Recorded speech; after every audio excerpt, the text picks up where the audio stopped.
ஒன்றில் ஜூன் 22 மதுரையில் நடைபெற மாநாடு, அதில் ஏற்கனவே எல்லாருமே 15ஆம் தேதியிலிருந்து விரதம் இருக்கிறோம்னு சொல்லியிருந்தோம். அதில் 15ஆம் தேதி விரதம் இருக்கிறோம். இன்னைக்கு முருகனை இன்னைக்கு வேலைக்கிழமை முருகனை கும்பிட்டு போகலான்ட்டு வந்திருக்கிறோம். ஏற்கனவே 22ஆம் தேதி மாநாட்டுக்கு ஆந்திர துணை முதலமைச்சர் பவன் கல்யாண் அவர்கள் வராங்க. அவர்களும் 15ஆம் தேதியிலிருந்து விரதம் இருக்கிறாங்க. மதுரையில் மிக சிறப்பான ஏற்பாடு செய்யப்பட்டிருக்கிறது. நீங்க மீடியா பத்திரிகையில பார்த்திருப்பீங்க. 2 தினங்களுக்கு முன்பாக இருந்து எல்லா பக்தர்களும் 22ஆம் தேதி தான் மாநாடு நடைபெறுதுன்னு சொன்னா, ஆனா இப்பவே எல்லாரும் போய் பார்த்து அந்த அறுபடை வீடுகளில் தரிசனங்களை பார்த்துட்டு வந்துட்டு இருக்கிறாங்க. அதுல அறநிலைத்துறை அமைச்சர் அவர்கள் தொடர்ந்து இதை விமர்சனம் பண்ணிக்கிட்டே இருக்காரு. அறநிலைத்துறை அமைச்சர் அவர்கள் பழனியில மாநாடு நடத்துறாங்க, முருக பக்தர்கள் மாநாடு. இப்ப மாநில இந்து முன்னணி சார்பாக நடத்துறாங்க. நாங்கள் அதில் பங்கு கொள்றோம், கலந்து கொள்றோம். ஆந்திர துணை முதலமைச்சர் அதில் கலந்து கொள்றாங்க. ஆனால் நிறைய பேர் விமர்சனம் பண்ணிக்கிட்டே இருக்கிறாங்க. ஆனா பொதுமக்களுடைய ஆதரவு நிறைய இருக்குது. நீங்களும் அதில் 22ஆம் தேதி நீங்கள் அனைவரும் அதில் கலந்து கொள்ள வேண்டும் என்று உங்களையும் நான் அழைக்கிறேன். பொதுமக்கள் அனைவரும் திரளாக கலந்து கொள்ள வேண்டும். அங்கு அனைத்து ஏற்பாடுகளும் செய்யப்பட்டிருக்கிறது. மருத்துவ வசதி, உணவு வசதி, பாதுகாப்பு ஏற்பாடுகள், குழந்தைகளுக்கு பால் ஊட்டுவதற்கான வசதி, அனைத்து வசதிகளும் அந்த மாநாட்டு திடலில் ஏற்பாடு செய்யப்பட்டிருக்கிறது. பொதுமக்கள் இப்பொழுது காலையிலும் மாலையிலும் தரிசனம் செய்து கொண்டே இருக்கிறார்கள். பழனியில் நடைபெற்றது ஒரு தன்னெழுச்சியான மாநாடு. முருகனை தமிழ் கடவுளாக கொண்டாடக்கூடிய ஒரு மாநாடா இருந்தது. இது ஒரு மதத்தை நோக்கி எல்லாத்தையும் கொண்டு போறதுக்கான ஒரு மத வெறியை ஊட்டக்கூடிய ஒரு மாநாடுங்கிற விமர்சனம் முன்வைக்கிறது. நாங்க இதுவரைக்கும் மதத்தை பத்தியே பேசவே இல்லை. முருகனை பத்தி தான் பேசிக்கிட்டே இருக்கோம்.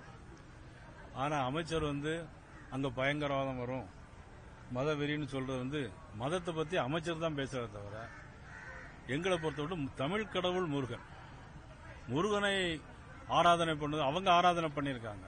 அதுல எத்தனை பேர் வந்தாங்க, இதுல பேர் எத்தனை பேர் வருவாங்க அப்படிங்கறத நீங்க தெரிஞ்சுக்கிடலாம். அதுல இருந்து எது உண்மையான மாநாடு அப்படிங்கறத நீங்க தெரிஞ்சுக்கிடலாம்.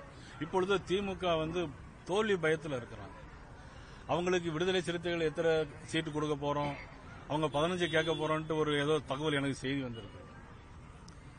அதுல எத்தனை 10வது வாங்குவோம் அப்படிங்கிற மாதிரி ஒரு செய்தி அவங்க தரப்புல பேசுகிறாங்க. எந்த அளவுக்கு உண்மைன்னு தெரியல. சீட்டு கேட்கறது எங்களுடைய உரிமை, ஆனாலும் என்ன இருந்தாலும் நாங்க இந்த கூட்டணியில இருந்து விலக மாட்டோம்னு இடதுசாரிகளும் சொல்றாங்க, விசிகாவும் சொல்றாங்க. இல்ல, அது அவங்களுடைய உரிமை. அதை பத்தி நான் விமர்சனம் பண்றதுக்கு இல்ல, இவங்க பேசுறதை வச்சு சொல்றேன். திமுக தோல்வி பயத்தில் இருக்குதுங்கிறதா நான் சொல்ல வரேன். தமிழ்நாட்டுக்கும் பவன் கல்யாணுக்கும் என்ன சம்பந்தம், ஏன் இந்த மாநாட்டுக்கு கூப்பிடுறீங்கன்னு சேகர் பாபு கேட்கிறாரு. அவர் முருக பக்தர். அவர் இன்றைக்கு புதுசா வரல, ஏற்கனவே முருக பக்தர். அவர் அறுபடை வீடுக்கு ஏற்கனவே வந்துட்டு போயிருக்காரு. அதாவது ஆந்திராவில் உள்ளவங்க இங்க சாமி கும்பிடக்கூடாதுன்னு சொல்றாரா அமைச்சர்? அப்படி சொல்றாங்களா? நீ கேட்க வேண்டியதானே. நீங்க யாரும் கேட்கவே இல்லை அமைச்சர்கிட்ட. ஆந்திராவில் உள்ளவங்க முருக கும்பிடக்கூடாதா, மகாராஷ்டிராவில் உள்ளவங்க முருகனை கும்பிடக்கூடாதா அப்படி நீங்க கேட்கவே மாட்டேங்கிறீங்க.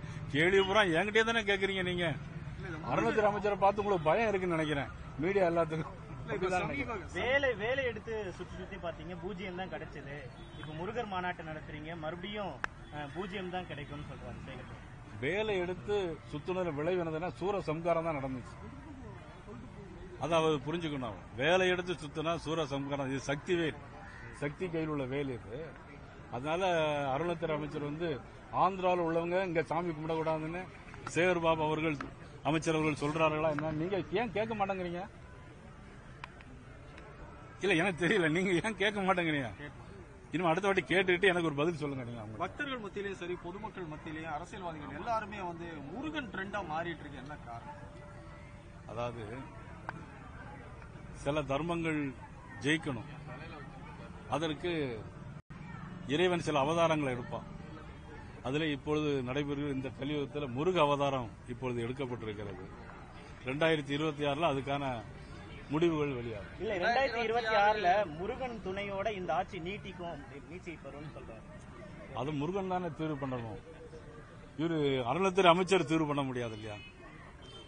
இப்ப தேர்தல் வரும்போது பொதுமக்கள் தானே ஓட்டு போடணும். நான் ஜெயிச்சிருவேன்னு சொல்றது அவருடைய நம்பிக்கை, அதுல குறையில்லை. ஆனா ஜெயிக்க வைப்பது மக்கள், அப்படிதானே? முருகன் மாநாடு எந்த அளவுக்கு கை கொடுக்கணும் நம்புறீங்க சார்? அரசியல் மாற்றத்துக்காக. இது அரசியல் மாநாடு கிடையாது. முழுக்க திரும்ப திரும்ப சொல்றேன் மீடியா எல்லாத்துக்கும், இது அரசியல் மாநாடு கிடையாது. இனிமேல் அது மாதிரியான கேள்விகளை என்னிடம் நீங்கள் தயவு செய்து கேட்க வேண்டாம். இது அரசியல் மாநாடு கிடையாது. முழுக்க முழுக்க இது பக்தருடைய தமிழ் கடவுள் முருகன் தமிழ்நாட்டில் எடுக்கிறது. அவர்கள் கொண்டாடி இருக்கிறார்கள், நாங்களும் கொண்டாடுகிறோம். அவ்வளவுதான். இதுல அரசியல் எந்த விதமான அரசியலும் கருத்து வேறுபாடும் மன ஆச்சரியம் கிடையாது. அவர்கள் கொண்டாடும் போது எங்களை போன்றவரை அழைக்கவில்லை. நாங்கள் இப்போது அவரை அழைக்கிறோம். நீங்கள் அதில் கலந்து கொள்ளுங்கள். சார், தமிழ்நாட்டை பொறுத்த வரைக்கும் கடந்த காலங்களை ஒப்பிட்டு பார்க்கும்போது அரசு பள்ளியில சேரக்கூடிய மாணவர்களின் எண்ணிக்கை வந்து கணிசமா உயர்ந்திருக்கு. இதற்கான காரணம் என்னவா? அரசு பள்ளி மாணவர்களுடைய எண்ணிக்கை உயர்ந்திருக்குன்னு நீங்க சொல்றீங்க. ஆதாரபூர்வமா எந்த செய்தி இருக்கு? அப்ப அரசு பள்ளியில் ஆசிரியர்களே இல்லையா? அந்த டேட்டாவை என்ன செய்றீங்க? 20,000 பேர் டிஆர்பி எக்ஸாம் எழுதிட்டு ஆசிரியர்கள் 20,000 பேர் இல்லையா? அதை நீங்க கேட்க மாட்டீங்களா? என்கிட்ட தானே கேட்கறீங்க. அங்க போய் ஒருத்தருமே கேட்க மாட்டேங்கிறீங்க. 20,000 மாணவர்கள் இல்லையே, ஆசிரியர்கள் இல்லையே. என்னாச்சு? டிஆர்பி எக்ஸாம் எழுதி வெயிட்டிங்ல இருக்காங்களே, என்னாச்சு? சம்பளம் போடணுமே, என்னாச்சு? யார் பதில் சொல்றது? நீங்க அவங்கள்ட்ட கேட்கவும் மாட்டேங்கிறீங்க.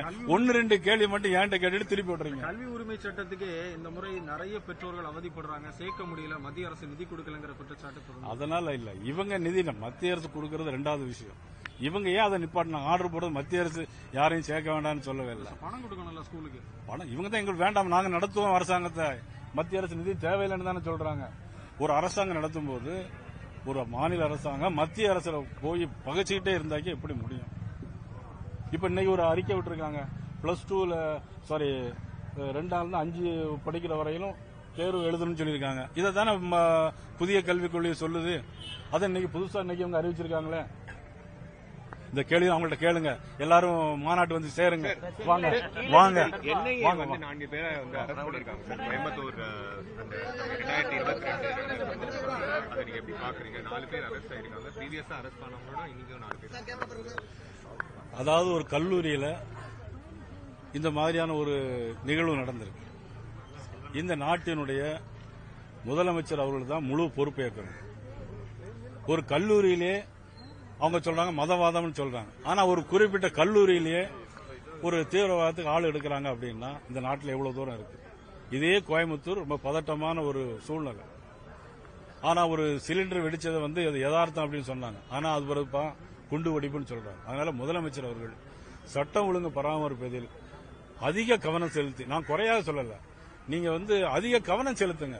சட்டம் ஒழுங்கு சரியில்லை, பாலியல் வன்கொடுமைகள் தினசரி நடந்துகிட்டே இருக்கு. இதெல்லாம் நீ மீடியாக்கள் சொல்லவே மாட்டேங்கிறீங்க. ஒரே எங்களை மட்டும் தான் பிடிச்சுக்கிட்டே நிக்கிறீங்களா? அவங்கள்ட்ட போய் கேள்வி கேட்கவே மாட்டேன். முதலமைச்சர்கிட்ட கேள்வி கேட்டீங்களா? எங்க கேட்டீங்க? ஏன்னா வரவே இல்லைங்க. 4 பேர் உங்க அரபிக் கல்லூரியில இருந்து தீவிரவாதி என்னை அரெஸ்ட் பண்ணிருக்கான்னு சொல்லி நீ கேட்கவே இல்லையா? சிரிக்கிறீங்க.